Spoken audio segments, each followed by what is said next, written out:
Bonjour à tous et bienvenue dans ce nouvel épisode d'Inscotchable, le podcast qui vous rend incollable sur le whisky.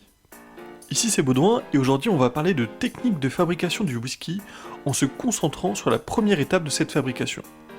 Cette étape s'appelle le maltage. Pour rappel, un whisky c'est un alcool de céréales, un distillat de céréales qui a été vieilli dans un fût pendant au moins 3 ans.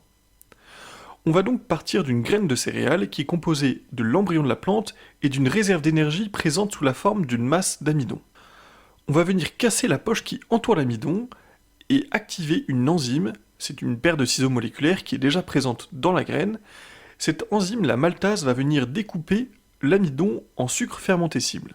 Un sucre fermentescible, c'est un sucre qu'on pourra ensuite transformer en alcool.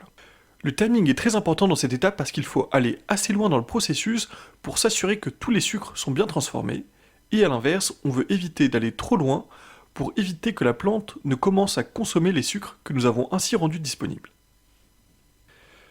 Le maltage est lui-même divisé en 3 étapes qui sont le trempage, la germination et le séchage. L'étape de trempage consiste à sortir la graine de sa dormance et à ainsi déclencher la germination. Pour cela, on va tout simplement imiter les conditions dans lesquelles se retrouverait la graine s'il avait été plantée. On va alors l'immerger dans de l'eau pendant 2-3 jours et on va surveiller un indicateur qui est son taux d'humidité et on va s'assurer qu'il passe bien de 15% à 40%. On pourra alors passer à l'étape suivante. La prochaine étape est celle de la germination. Elle consiste tout simplement à laisser faire la nature. En effet, la graine qui est sortie de sa dormance va activer la maltase, l'enzyme dont je vous parlais tout à l'heure, qui va transformer et libérer le sucre. Pour cela, on va répartir le grain sur un malting floor ou sol de maltage en couches de 30 à 50 cm.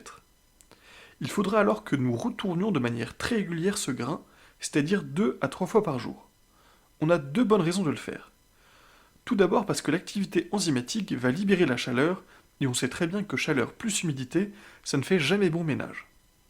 Ça pourrait notamment entraîner le pourrissement des grains qui se retrouvent en dessous, et on va donc venir les ramener au-dessus de manière régulière. La deuxième raison, c'est que les germes de la plante vont commencer à pousser et on veut absolument éviter qu'ils ne s'en mêlent. Aujourd'hui, toute cette activité de retourner le grain est faite de manière mécanique. Mais jusqu'à une certaine époque, on faisait tout cela à la main. Les employés qui étaient affectés à cette tâche utilisaient des schills, des grandes pelles ou alors des râteaux. Ils développaient souvent une excroissance musculaire dans l'épaule qu'on appelait une monkey shoulder ou épaule de singe. C'est ce nom qu'a repris une célèbre marque de whisky que vous connaissez certainement.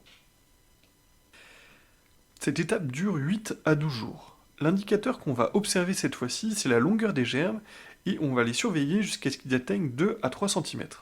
On pourra alors passer à l'étape suivante.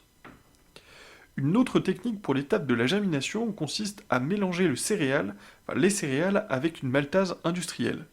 Ça coûte moins cher, c'est plus rapide, mais c'est certainement moins authentique. Une fois la germination terminée, on appelle le malt vert. La prochaine étape consiste à le sécher pour arrêter cette germination et on va alors réduire l'humidité à l'intérieur du grain jusqu'à entre 4 et 6%. Pour cela, on va utiliser un four qu'on appelle le kiln et qui va chauffer le malt jusqu'à 85 degrés. C'est une étape qui est délicate parce qu'on va vraiment faire attention à bien préserver les arômes. Aujourd'hui, la technique qu'on utilise pour ce séchage, c'est de pulser de l'air chaud. Déjà, jusqu'à une certaine époque, on utilisait de la fumée, soit de charbon, soit de tourbe. C'est d'ailleurs en utilisant de la fumée de tourbe qu'on obtenait ces notes si particulières qu'on retrouve dans certains de nos whiskies.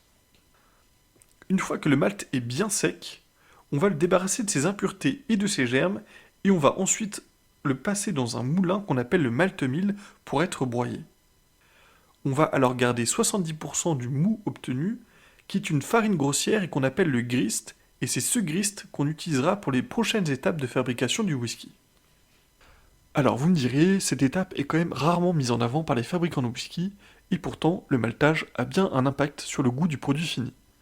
En effet, si on sèche le malt avec de l'air chaud, on va obtenir des notes de biscuit, des notes toastées, alors que si on le sèche avec de la fumée de tourbe, on obtiendra ces notes fumées, ces notes de caoutchouc brûlé qui sont si particulières. Alors pourquoi ne pas mettre en avant cette activité de maltage ? Cela s'explique par le fait que la plupart des distilleries ne maltent plus elles-mêmes leurs céréales. Depuis les années 70, elles sous-traitent cette activité auprès de malteries. En effet, c'est une activité qui prend de la place et du temps, et cela leur venait donc moins cher de le sous-traiter. Il existe pourtant certaines distilleries qui continuent à produire elles-mêmes une partie de leur malt, souvent environ 30%. Je peux vous citer comme nom Balvenie, Laphroaig, Highland Park ou Bowmore. La prochaine fois que vous achèterez l'une de leurs bouteilles, vous saurez que cette distillerie continue à maîtriser toutes les étapes de la fabrication de leur whisky. Et voilà, cet épisode est déjà terminé, j'espère que ça vous a plu et que le maltage n'a plus aucun secret pour vous. Comme d'habitude, n'hésitez pas à aller voir notre page Facebook, notre page Instagram et notre site internet. Surtout, je compte vraiment sur vous pour parler d'inscotchable autour de vous, et on se retrouve très vite pour un nouvel épisode. Je vous remercie pour votre écoute et je vous souhaite une très belle journée.